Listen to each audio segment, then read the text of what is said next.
কুড়িগ্রামের উলিপুর উপজেলাধীন পাঁচপীর কেরামতিয়া দ্বিমুখী আলিম মাদ্রাসায় আজ নবাগত অধ্যক্ষকে ফুল দিয়ে বরণ করায় এলাকার চাঞ্চল্য সৃষ্টি হয়েছে।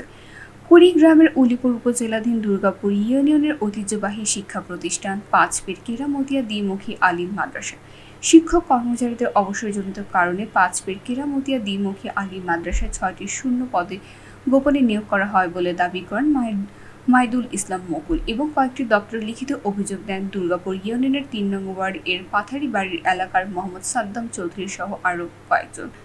তারা বলেন, যথাযথ নিয়োগ প্রক্রিয়া অনুসরণ করে দৈনিক পত্রিকার নিয়োগ বিজ্ঞপ্তির মাধ্যমে বিজ্ঞপ্তির আহ্বান করার কথা থাকলেও জানে না অনেকেই। এছাড়া আবেদনকারীদের যাচাই বাছাই করে যথাযথ প্রক্রিয়ায় নিয়োগ পরীক্ষা সম্পন্ন করা হয়েছে তাও জানে না এলাকার সুধী সমাজ। আমি মোহাম্মদ জাহিদুল ইসলাম। আমার গ্রাম কাশিয়াগাড়ি ধামছিরিনি ইউনিয়নের অধীনে উলিপুর কুড়িগ্রাম। তো আমি 2018 সালে জনাব আহমদ আলী হুজুরকে উনি তৎকালীন থেকে কিছুদিন আগ পর্যন্ত উনি মধুপুর সরকারপাড়া হরিফিয়া দাখিল মাদ্রাসার সুপারিনটেন্ডেন্ট ছিলেন।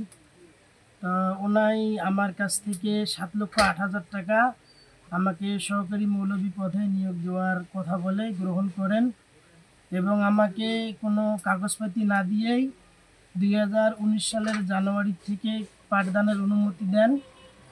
আমি তখন থেকে পাঠদান করে 2022 সালের ডিসেম্বর পর্যন্ত পাঠদান করি।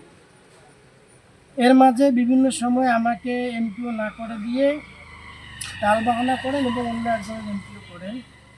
তো আমি নিরুপায় হয়ে টাকা ফেরত চাইনি, বিভিন্ন অজুহাত দেখান।